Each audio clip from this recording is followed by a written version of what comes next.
Hey everybody, I'm finally back, and I got a new mic, so good sound quality. And also, finally, I'm gonna start Remember 11. Oh, I've been wanting to start this for a long time. I just want a good mic because I want to bring quality to everybody, you know? What I know so far about this game is not much. All I know is it takes place at a snowy place. Yeah. There's two protagonists that you go play as, and let's see, there's about 33 endings, I think. There's 33 endings, and you can easily get a bad end. You know, bad ending. What else? Also, maybe it's a slight spoiler, but your actions on one route can affect the other. Something like that. And also that this has more so of an incomplete ending, I guess? Well, I don't know, many people say it was incomplete due to not budget, I mean time constraints, or it was left open for the player's interpretation. I'm not sure which one's true, but it's more or less incomplete, I guess. Not like Ever 17 where it answered everything, people say it like just cuts off. So I might be really disappointed by that, but it's okay. I think I'm gonna like this visual novel a lot. And I have started a bit of it to test it. Only got up to the first choice. I wanted to test the voices and stuff because originally the voices were really loud, so I had to fix that. But yeah, that's basically it. Now we can start. Now I got that out of the way. Whew. やーチャイカ。私はカモメ。これは世界初の女性宇宙飛行士、ワレンチナ・テレシコワの言葉だ。旧ソ連の宇宙船ボストーク6号に乗り込んだ彼女は、一人、完全な静寂と虚無に支配された宇宙空間を漂いながら、その心もとない孤独感と、同時に全ての束縛から逃れたことによる解放感を一羽のカモメになぞらえて地球の管制官に送ったのだった。私はカモメ。素敵な表現だと思う。Yeah, pretty beautiful words. 私にはそんな気の利いた言い回しは思い浮かばない。You and me both. 少々の皮肉を込めて言い表すとするなら、さしずめ私はカゴメとでも言ったところだろうか。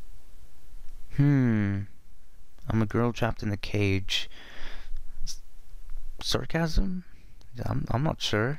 狭いカゴの中に閉じ込められた一人の女の子。私は今、天国に一番近い場所にいる。And she's on a plane. Yeah.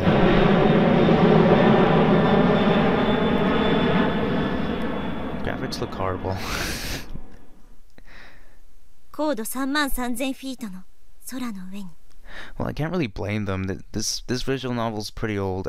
2003, 2004, right? And really, it's all about the it's all about the story anyway. So I couldn't care less about the 3D graphics. The ones in Ever 17 were pretty bad too. So doesn't matter. So, okay, she's high up in the air. Yeah, I know that much.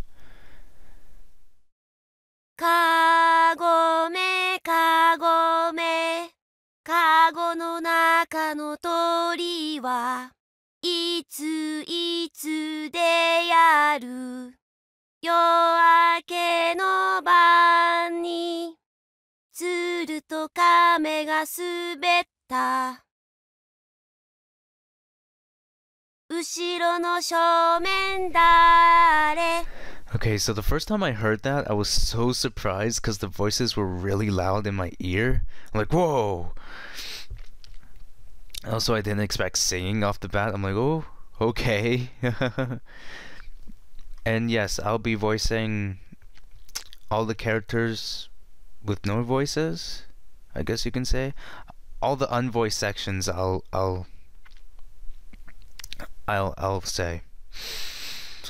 Because that's how I do things, and if you don't like that, well, you can leave. I don't care. leave a dislike if you want. I don't give a crap.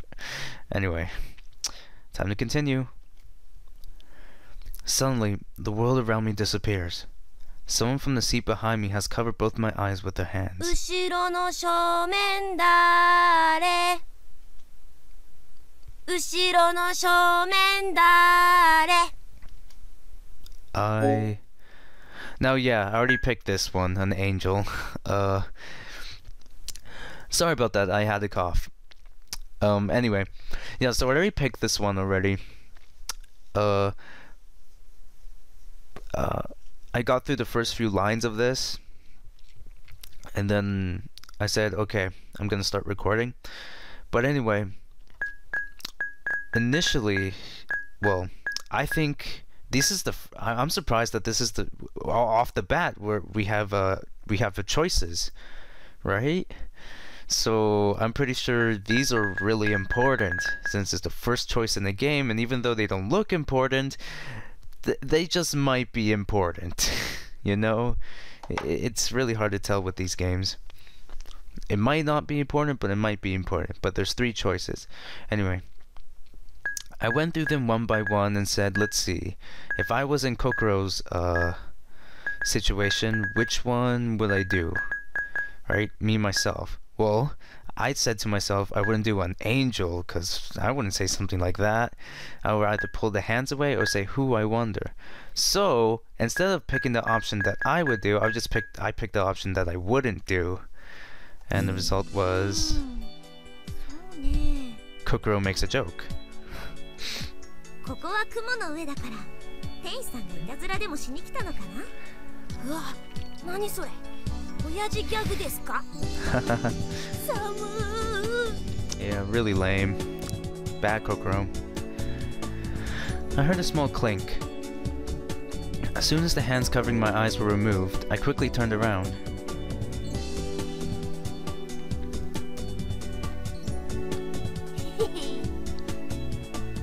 And then we get the boy that looks like a girl. Typical anime design, art thing. There was an unfamiliar boy I had never seen before. He was leaning over the backrest with an innocent smile. お姉ちゃん忙しいんだ退屈なのはわかるけど遊ぶんならママに相手してもらってねママなんていないよじゃあパパはパパの席はどこ The boy didn't say anything and just shook his head. ってことはまさか一人 This time he nodded his head, and this is as far as I got to, so everything after this is gonna be all new. 小学生だよねへえ小学生なのに一人で飛行機に乗れちゃうのすごいじゃないすごくなんかないよ Even though he said that, you can tell he was quite pleased at being praised. He seemed very innocent and charming. It's not for the sharp tongue I had heard earlier. I would have been under the complete influence of his childish charms. Now then, is this charming, archaic smile an attribute of his true face, or is it just a cute facade hiding his wicked nature? Is that foreshadowing? I honestly don't think so. I don't think so. Even though at my age, you think I could immediately tell whether a kid was putting on an act or being sincere. But right now, as someone who's experienced both the sweetness and the bitterness of this world, I see in his undefiled smile a side of him that I want to be real. I asked a question, not quite sure when I become so talkative. Excuse me, I think the music's a bit too loud. Okay, I'm back. Just want to raise the voice volume a bit. I thought I lowered it a bit too low, so I raised it up a bit. I asked the question, not quite sure when I become so talkative. It sure is. I was also born on the 11th too. Prime number. As a liberal arts student, that expression wasn't one that I heard often. That being said, I at least still remember the definition. A positive integer that can only be divided by number 1 in itself. However, the number 1 itself is not included.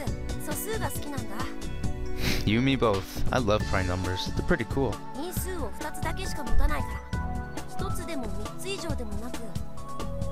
has a big smile on his face, as always. A realm that was now forever out of my reach. The ability to give an ingratiating smile like that with all my might.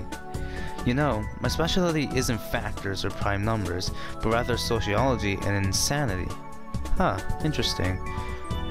Okay, I thought you can click on them. I don't know why.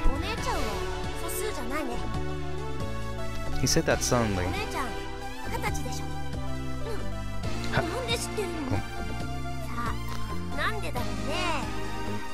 Okay. He mischievously tilted his head for me to see. Oh, Uni, okay. He rested his chin on the headrest behind me and stuck his hand out. I shook it. His palm was very small.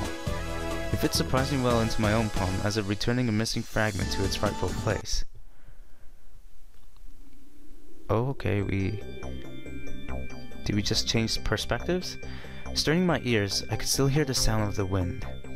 Outside, the snow was still blowing violently about. Held my breath as I stood in front of an iron door. Beside the door, a small red light was blinking in the darkness. The card reader that controlled the lock on the door. The treacherous red light gave away its location. I put my hand in my pocket and pulled out a single key card. Satoru Yukudo, 1331-2223-9801. I traced the engraved letters with my fingertip. Oh, why is I in italics? Sorry about that. I got interrupted. Anyway, so this Satoru Yukido, huh? Yes, that is my name. I haven't ever really liked my name that much. I twirled the card in my fingers and spun it around. I inserted it in the reader slot and let it slide through. The light on the card reader turned green. The lock opened and the door opened just the slightest crack.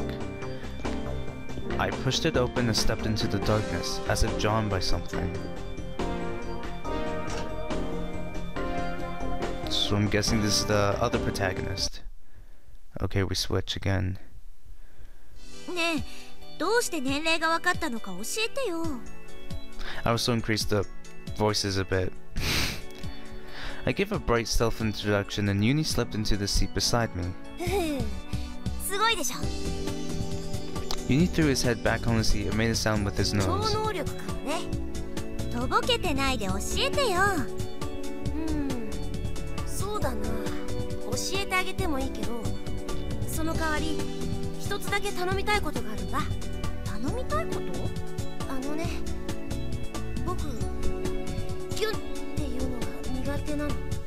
With the zoom?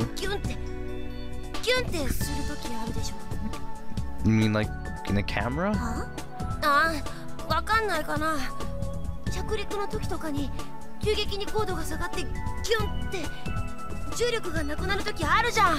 Oh, okay.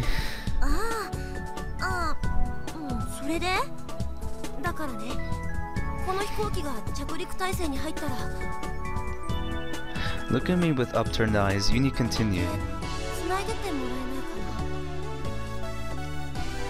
Unconsciously, I burst out laughing. However, the expression on Uni's face was so serious that making fun of him just didn't seem right. Excuse me. Even though his words at times showed wisdom beyond his years, inside he was still just a child.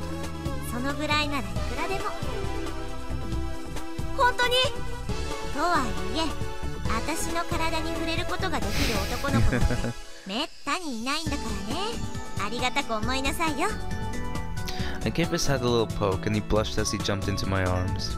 Oh well.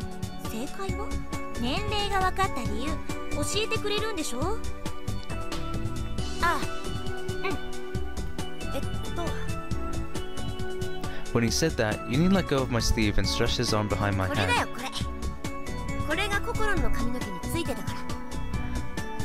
In his hand was a floating object, which he presented to me. The object Uni was holding between his fingers was... And are we gonna switch again? Oh, okay, no. A small white feather, as light and soft as down. Oh, now we switch. R section small. R section small.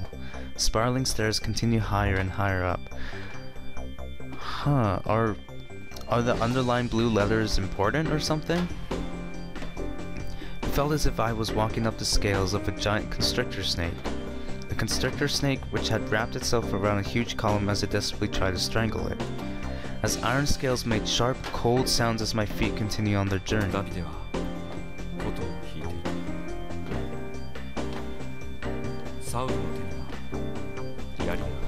Ah, he's talking about that Bible story.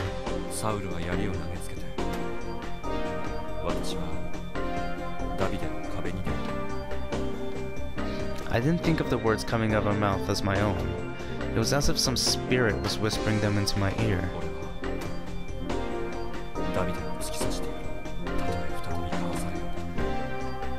The entrance I was looking for was near. Thankfully, this constrictor I was making up my way up and didn't have a head. Perhaps before it could finally strangle its prey, its head was cut off. The cogwheels of the clock tower made an eerie noise. Rattle, rattle. It sounded as if a spell was being cast, one to take control over time for all eternity. Huh. Okay. 羽？そう、羽。これが私の髪の毛に？うん。後ろのところにね。I had no idea why a feather would be there. ココロン、昨日お風呂入らなかったでしょ。失礼ね。ちゃんと入ったわよ。嘘だ。どうしてそんなことで嘘つかなきゃならないの？だってココロンのまぶたちょっと腫れてるから。寝不足なんじゃないの？Saying that, Uni took out a mirror from his pocket and placed it right in front of my face. Just as Uni had said, my eyelids showed a slight tinge of red.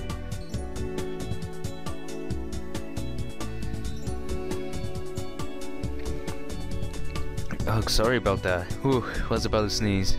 Oh, but we actually see our protagonist's face. Well, we can also see it also in the official art as well. Huh. It was true that I didn't get much sleep last night. Last night I wasn't rushed to prepare for this trip, and before I could meet her, I wanted to fill my head with as much information as possible. Her. When I finally got to bed, the sky was already growing light. 確かに。あんまり寝てないのは事実よ。だけど、それとこれとどういう関係があるの？羽と年齢の話は一体どうなっちゃったわけ？まあまあまあ、焦らない焦らない。ちゃんと順を追って説明していくからね。Uni snapped the folding mirror shut and slipped it back into his pocket. まず日付の確認からしておこう。今日は西暦何年の何月何日何曜日だっけ？2011年1月11日火曜日。オッケー。じゃあ昨日は何の日だった？ It would be the 10th. 1月10日月曜日。成人の日。うん。さてと、そこでこの羽の登場だ。Uni said as the feather danced in the palm of his hand. 女の子が振り袖を着るとき、肩にかけるショール。その素材の中で最もポピュラーなのがフェザー。ホワイトグースの羽なんだ。What's a shawl? そしておそらくは僕の手のひらに乗っているこの羽も。あとは言わなくてもわかるよね。つまり私は昨日振り袖を着て成人式に出席したってこと？その時肩にかけてたショールの羽が取れて私の髪についた。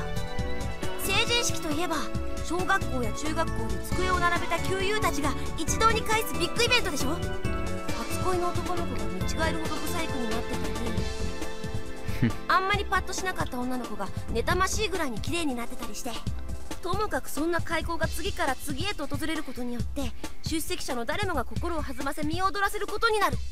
同様に当時の心も激しい高揚感に包まれていたであろうことは想像に難くない。そんな浮ついた恍惚状態の最中、式を終えたココロンはかつてつるんでいた仲良しグループに誘われるがまま二次会へと赴いた。誰はばかることなく堂々とアルコールが飲める年齢ということもあったのだろう。二次会はやがて三次会となり、三次会は四次会へ、四次会は五次会へ。気がつけば東の空が明るくなっていた。結果ろくに眠ることもできず、まぶたは赤く腫れ上がり、シャワーを浴びる余裕もなく、ココロンは襟足に羽をつけたまま慌ててこの飛行機に飛び乗ったってわけ。Wow, you deduced everything from a single feather. どう？当たりでしょ。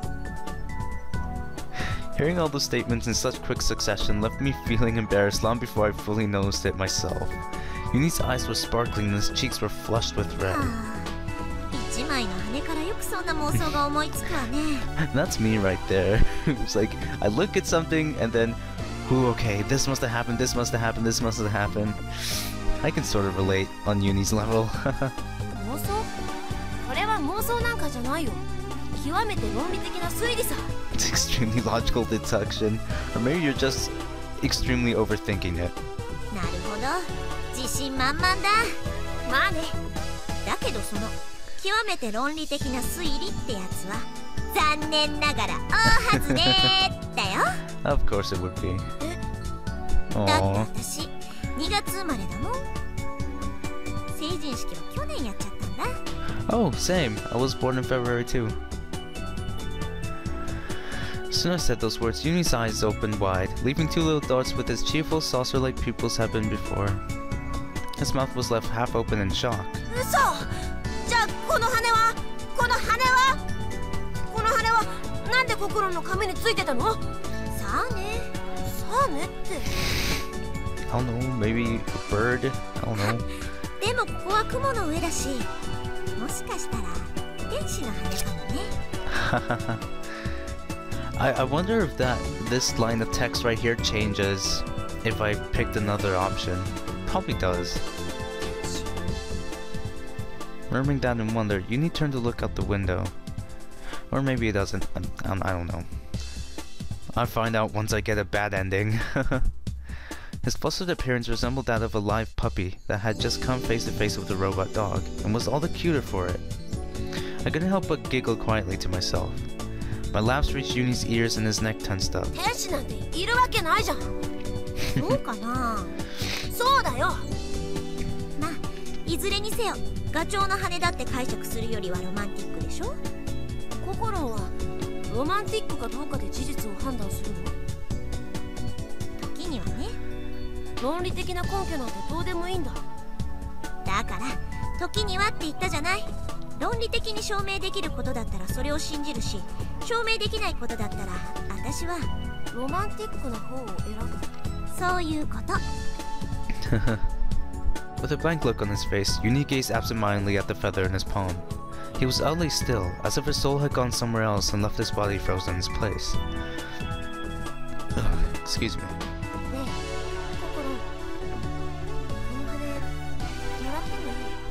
Sure thing. His eyes were downcast, only his lips were moving. そんなものもらってどうするの？記念にするんだ。記念？ When I asked that, Yunie raised his head. そう。記念だよ。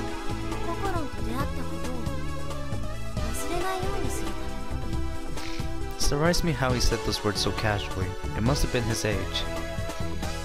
The brutal, straightforward frankness that boys my age just don't possess, or that they gradually lose with age. Yunie still hasn't lost that gift. Boys my age? Oh, never mind. I was like, wait, isn't Kokoro a girl? Yeah, he is. Yeah, she is. Oops. If Yunie had been 7 years older, that short exchange of words would have left me so embarrassed and flustered that I had to stand up my seat to cool off. I don't know why boys my age was like, wait, Kokoro's a guy? Whoops, my mind's just not in place today. Because those simple words would have been so incredibly romantic. But right now, I simply chose to say, もう、かわいいな、こいつこいつ。Without warning, I hugged Yunie and messed up his smooth hair with my hands. 苦しいよ。死ぬってば、マジで。っていうか、メガネ折れっから、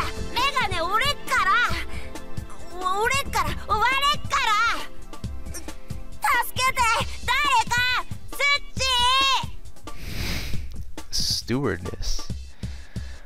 Yunie struggled like a cute little woodland creature in my arms. Okay, now we switch. Does that mean alpha? What's the W? I think that was alpha. Was it? No, or some other letter. Okay. There was a snowstorm outside. The snowstorm was so strong, I had to lean with my hand against the wall to keep standing upright. I used my other hand to shield my eyes from the wind and the snow. It was freezing. I almost strained my eyes trying to stare across the distance. I couldn't see anything. The entire landscape before me had been whited out. A pure white world where all depth was lost. I snatched away my sense of perspective and I suddenly lost my footing and slipped. I clung to the wall with both hands to regain my balance. You know, it's really cool that I'm doing this Let's Play in wintertime. Though here in Canada, I don't really live in the north, so it's just really raining. Not snowing at all. But anyway, yeah, I'm doing this Let's Play in winter, which is pretty cool. Okay, this clock tower was over 15 meters tall. If I were to fall from that height, I'll be very lucky if I were to get away with just a few broken bones. Ugh, sorry. I glanced downward. My field of vision was filled with whirling plumes of snow, and the needle-like tracks left as it blew across the roof. The words of cynicism I spouted with... Oh, sorry guys. The words of cynicism I spouted out were quickly carried away with the wind. There in the freezing cold, I checked the time. I've never liked having anything attached to my arm, so my wristwatch was hidden away in my pocket. Oh, digital. My eyes turned toward the panel of the digital watch. It's almost 4 p.m.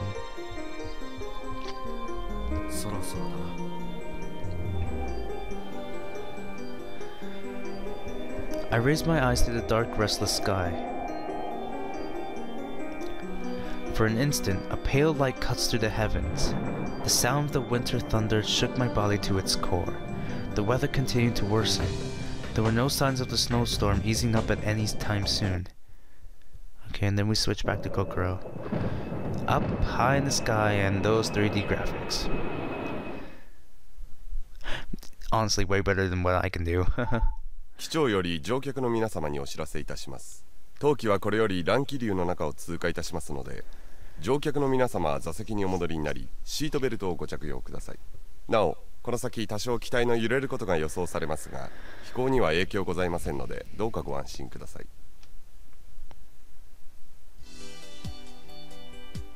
You need neither notice the seatbelt sign nor pay any attention to the captain's announcement. He was next to me, completely immersed in play fighting with a plush polar bear. Sorry. I'm kinda sick right now and kinda a bit tired, but I really want to have the first episode out, so that's why I'm recording.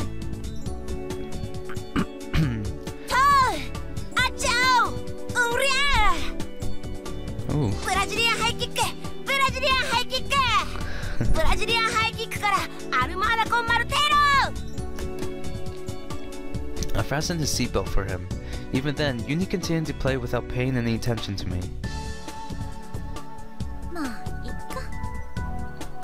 I thought it would be alright to leave him as he was. There was something I wanted to do before we landed. I took out a thick file from my bag. I fastened my own seatbelt and laid the file in my lap. The cover read,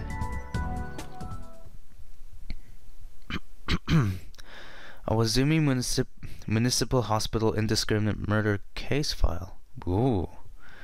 I opened it to the first page. Wednesday, January 14th, 2009. This gruesome incident had taken place in the winter of 2009, 2 years ago. The scene of this tragedy was the Awazumi Municipal Hospital in Hokkaido. It was a 300-bed facility, well known as the most reliable general hospital in that area. The time was 4 a.m. Powdery snow fluttered down from the pitch-black night sky. Dawn was still a long way off, and the neighborhood was deserted and silent as death. Only the whispering of the falling snow, reverberating from somewhere far away, broke the perfect silence. The figure of a lone girl had appeared at the front gate of the city hospital. She was not holding an umbrella. The powdery snow fell softly onto her shoulders and hair. She was as silent as the world around her. An on-duty nurse noticed a strange figure from the window of the 3rd floor. The nurse thought that there might be an... The nurse thought that there might have been an emergency and quickly rushed down toward the main gate. But when she got there, her figure was nowhere to be seen. The hospital was sound asleep. There was no one groaning in agony, no one weeping in despair. Only the faint sounds of calm and tranquil sleep filled the cool hallways. A sharp shriek had violated the silence. That's when it all began. The only voices that could be heard thereafter were agonizing dying screams. Oh, terrible. And then everything lapsed again into silence. It took the doctors and nurses several minutes to notice that something was wrong. The nurse call signs lit up one by one, and then alarms sounded, echoing through the hospital. The on-duty doctors split up and rushed to the sick rooms. Screams and cries echoed here and there, from room to room, from ward to ward, and one after another. The patients rushed out of their rooms barefoot. They ran, jumbled together, trying to escape, making incomprehensible sounds. I messed up that word. A sobbing girl, a ranting and raving young man, an old woman who stood stock still, covered in blood. In the twinkling of the eye, the hospital fell into a state of panic resembling purgatory. Oh wow, ooh. The lone doctor opened up the door to one of the hospital rooms. An incredible amount of fresh blood stained the walls and the linoleum floor crimson. A thin mist of spattered blood hung in the air. The sickening, persistent odor made its way to the doctor's nose and settled itself deep in his lungs. The doctors instinctively covered his mouth. 2 motionless lumps of flesh lay there, sprawled over the beds. One had its chest brutally torn open. Oh, the right half of the ribcage was sticking out from the body cavity. The heart was gone. Oh, he found in the corner of the room, squished flat like a frog that had been run over by a truck. Wow, very descriptive. As if someone had hurled it at the wall in a fit of a rage. Well, that's probably what happened. The heart had left a vivid strike of bright red on the milky white wall as it slid its way down to the floor. Suddenly, someone grabbed the doctor's leg. It was another male patient. Patient's throat had been slashed open. The weak, rasping sound of air escaping from the wound could be heard. Shocked, the doctor knelt down and firmly covered the patient's neck with his hand.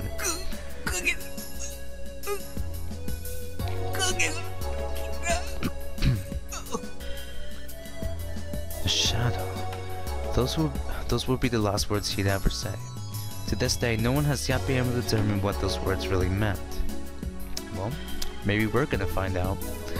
According to the report, the first murder occurred near the entrance to the emergency wards. The victim was a male security guard. He was most likely killed trying to detain the perpetrator. He was most likely killed trying to detain the perpetrator who had invaded the hospital. Thereafter, the perpetrator went from one hospital room to the other, indiscriminately slaughtering patients along the way. The patients listed as murdered even included an elementary student. Oh, that's really terrible. The patients, however, were not the perpetrator's only victims. The doctors and nurses who attempted capture were also stabbed. The final casualty count was 12 dead, 19 wounded. The final criminal act was committed 30 minutes after the first victim was murdered. The perpetrator was cornered by the police on the rooftop and arrested. The murder weapon was described as a large pair of industrial scissors. To be precise, it was only half of a pair of pinking shears. Pinking shears? The perpetrator used only one of the blades to commit the murders. The other blade was never found, even after a thorough search carried out by the police at the hospital and the perpetrator's home. The motive for the crime remains unknown. While in custody, the perpetrator remained silent throughout the whole of the investigation, never responding to the questions of the police or the public prosecutors. However, a single phrase alone was spoken, one which could be considered something of a clue. Right before her arrest, she had muttered something as she dropped her blood-stained blade. Where's self? Her other self, maybe? Oh, I don't know. And those were the details that Awazumi Municipal Hospital indiscriminate murder case. That's a mouthful. Her name was Inubushi Kaiko. Her age at the time of the incident, 17. She was 19 now. Even though she was a minor, a crime so brutal would normally result in a severe penalty, which she would have no way of avoiding. You know, I'm surprised. Unlike Ever 17, remember 11 doesn't really push the number 11 a lot. Unlike 17, which it pushed it a lot, plus its multiples. Here, not so much. However, her circumstances differ from the norm. In the end, she was found innocent? Final verdict of the Administration of Justice stated that Inubushi Kaiko was suffering from DID, dissociative identity disorder. Ah, that's why she said she was gonna find self? Meaning she wanted to find herself? Or her real self? Or something like that. DID. Not dead, but DID. That's to say, multiple personalities, yeah. Penal Code, Article 39. 1. Those suffering from insanity will not be prosecuted. Those who are mentally handicapped will receive a lighter sentence. Oh, maybe that's why Kokoro's doing this case, because she's studying insanity, so she's interested behind the person who committed the crime. She's currently being held for observation at a certain medical facility. Specified psychiatric hospital for isolation and IGES. Alias, Sphia. That's my... Okay, so she is going there. That's my journey's destination. I got on this plane for the purpose of meeting her. Ooh, gotta meet up with a killer. Inubushi Keiko. Okay, Keiko. Inubushi Keiko. No matter how many times I read that file, it always makes me shiver inside. Yeah, I would too. That's a pretty terrible story. I guess if you choose to major in criminal psychology, it would be necessary to accept the reality of what happened objectively and calmly. But the emotions that were burning within my chest weren't something I could easily suppress. Without hesitation, that girl had killed many innocent people in the cruelest, most perverse ways imaginable. She had even taken the lives of innocent children who had never harmed a single soul. No matter how crazy she was, I just couldn't bring myself to forgive her for what she had done.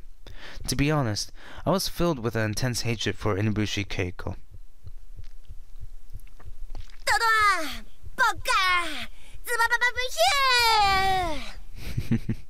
Oh, Uni. The elementary school student murdered back then was just 9 years old. If he were still alive, he'd be right around Uni's age right now. That thought made my chest tighten as I watched Uni play on innocently. Oh, okay. Switching perspectives. In the corner of the room, engulfed in darkness, a young girl sat on the floor, hugging her knees. Her tiny back trembled ever so slightly.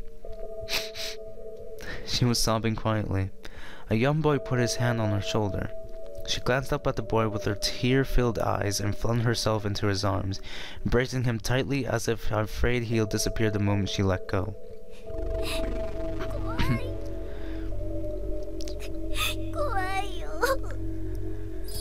She kept crying as she held onto him with all her strength. The boy gently ran his fingers through her hair. "It's okay," he whispered softly into her ear. "There's nothing to be afraid of, because no matter what happens, I'll be here to protect you." The words left her trembling lips as she nervously shook her head.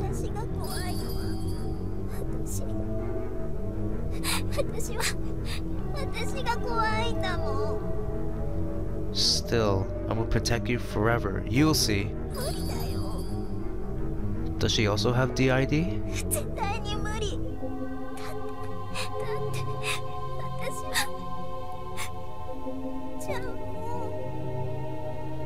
Her slender fingers dug deep into the boy's back. Oh. She probably does too. Because her other self's gonna kill. Oh snap is... Oh no. Oh, what's happening? Okay. Abruptly there was an unexpected noise, and then the inside of the plane lost gravity. The file on my lap slowly floated in the air before me, pages fluttering as if to take off, and then fell from midair with a thud, as though tired and gasping for air. Before I could recover, the file crashed abruptly to my feet. The plane felt like it was drifting on ice. Wow. As soon as that thought crossed my mind, the plane was once again pulled down with a frightening strength, as if it wanted to take us down into the bowels of the earth. Screams could be heard from every direction whenever the cabin shook. Oh, what was the plane crashing? And mingled with the screams, an undercurrent of fear saturated the air. I'm kind of afraid of planes too, so it's okay. Fall/down. Uni clung tightly to my chest. I placed my arm around his shoulder and tried to calm him down. 去年1年間に国内で発生した交通事故による死亡者の数って知ってる？ざっと1万人前後。Kokoro, how's that supposed to help? 地震、台風、落雷、雪崩。水難事故による死者の数は毎年1000人以上。殺人事件の発生件数は平均して年間1250件にも上る。それに対して航空機の墜落事故発生率はというと 0.0001%。 Oh, okay. Thank you. これが何を意味するのかユニ君わかる？つまり地上にいるよりもむしろ空中にいた方が安全だってこと。 I don't know. I honestly never really believed that, to be honest. Maybe it's scientifically safer, but I don't know. どう？安心したでしょ？ Uni didn't reply. He simply buried his face in my chest as he trembled all over. Okay. The bell in the clock tower echoed solemnly. I checked my wristwatch. Just about 4 o'clock. Still 4? The clock tower told the time without a minute of deviation. A metallic sound that was like the coarse voice of an aged man alerted me of the hour at hand. The snow danced violently to the sound of the bell as the raging wind stirred it, though what I saw were twinkling and sparkly particles of light, an infinite number of angels dancing and rejoicing at the advent of a great gospel.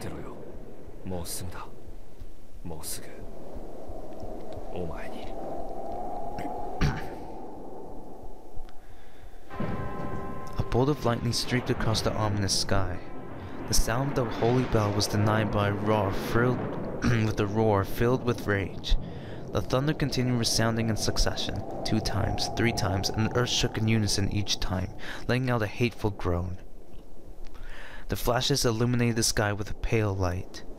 Then, a shadow that I couldn't miss appeared in the light. The shadow came up from behind me and stretched toward my feet. 誰だ?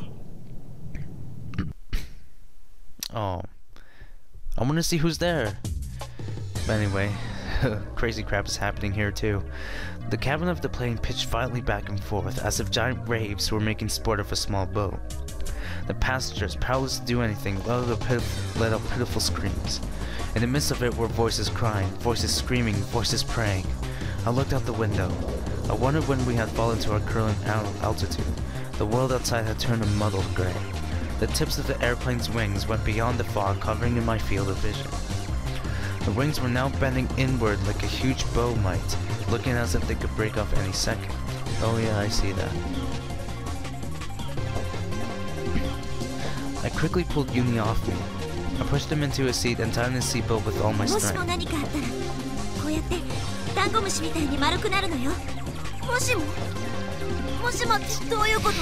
Oh no, you crashed? Oh, Kokoro. Meaning, maybe everything's not gonna be okay.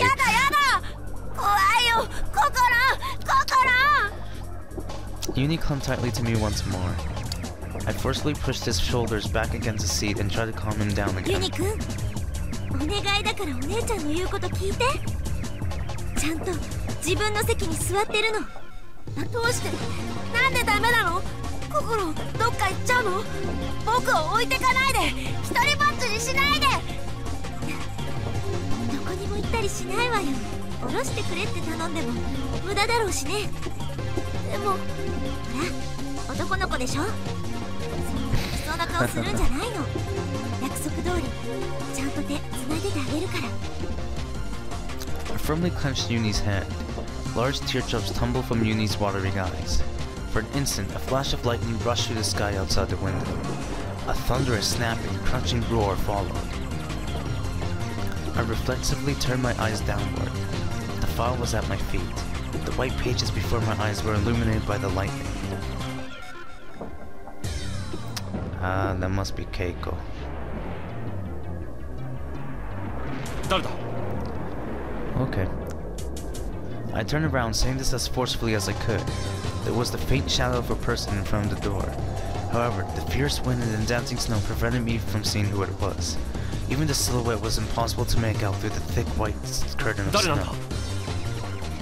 I called out once again. The shadow gave no answer. It was slowly moving closer. Feelings of fear and distress began to grow inside of me. I was backed up into a corner of the roof by the mysterious shadow as it slowly drew nearer and nearer. The shadow didn't stop. Lightning bolts glittered in the distance like flames. The well-owned blade struck the earth. A silhouette could be made out in the backlight. In the instant, I finally figured out what the shadow really was. Reeling from the greatest shock yet, the airplane sunk rapidly.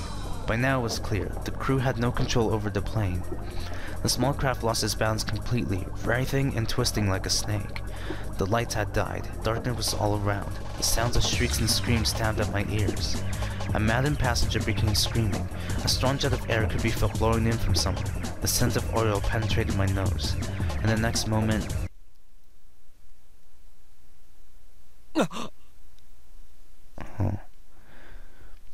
Before I noticed I was standing in the air. Oops. Released from all restraints. Time stops. The snowstorm stops. And I am swallowed by the pure white world. The particles of light dance around me. The sound of the bell still reverberates in the air, as if it was reciting the beginning of a solemn ritual. Divinely, gently, ever so softly, I start to dissolve within the light. All my senses are disappearing, my vision is gone. As if it were being slowly peeled away, my consciousness departs me. A deep sleep I came to know long ago. My existence, I am now here.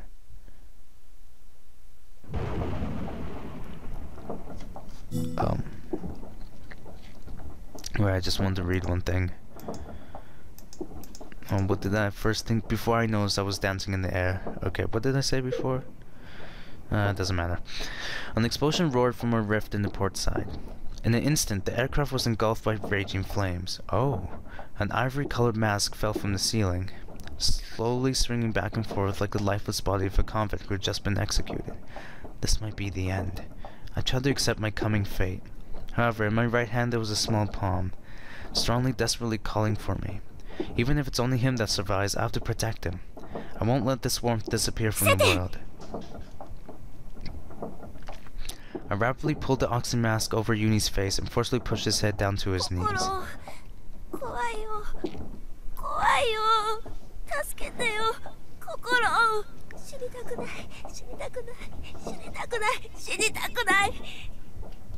Our altitude continued to drop. The airplane struggled violently in a last-ditch effort at resistance. By now, the flames had reached the inside of the cabin, and sadistically licking the ceiling, drew ever closer to our heads. 大丈夫。私を信じて。必ず守ってみせるから。I held Yuni's hand tightly. Oh, there goes the plane.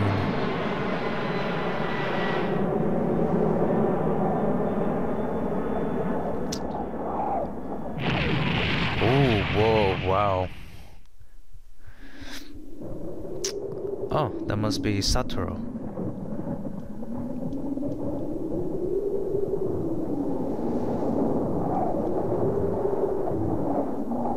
He jumped off? Huh. Why would he do that? Freaking opening, yes. I'm gonna shut up, because I'm gonna enjoy this. Actually, no. I think this marks the end of the episode. Yep. I was wondering when the opening was gonna show up. You know? Because I'm like, wait, shouldn't the opening play before the game starts? But nope. Kokoro, okay. And these some other characters haven't been introduced yet. Nah, I'm not gonna shut up. Oh, well, I might. I don't know. And that's Uni. Okay, that's Satoru. There you go. I was about to say Sotaro. Keiko, right? Oh no, it's not. Okay.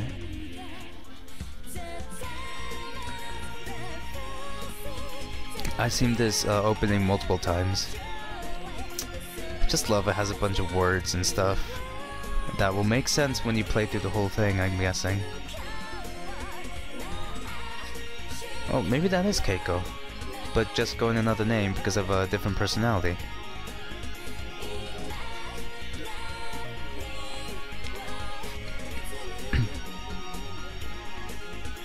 That's cool that the opening plays Shadow. Okay.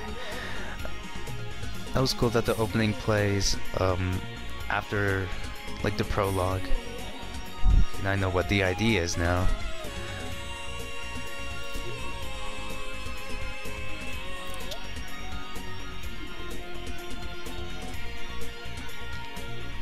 Okay. So our two protagonists must be connected somehow, but I don't know. The labyrinth of memories, that is killing me.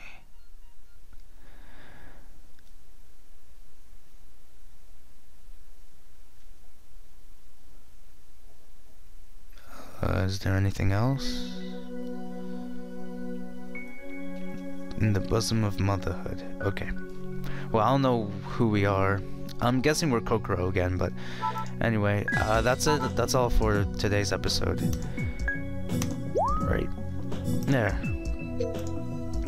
And so that's it. Thank you for watching the first episode of Remember 11. It was the prologue, so it was kind of slow, but now we're probably gonna get into much deeper stuff. Oh yeah, Kokoro chapter. There you go. Okay, so it's not like Ever 17 where you choose. It's sort of linear. Okay, I'm fine with that. Okay, that explains why how your actions in one route affect the other. I guess that's how it works. But anyway, thank you, and see you next episode.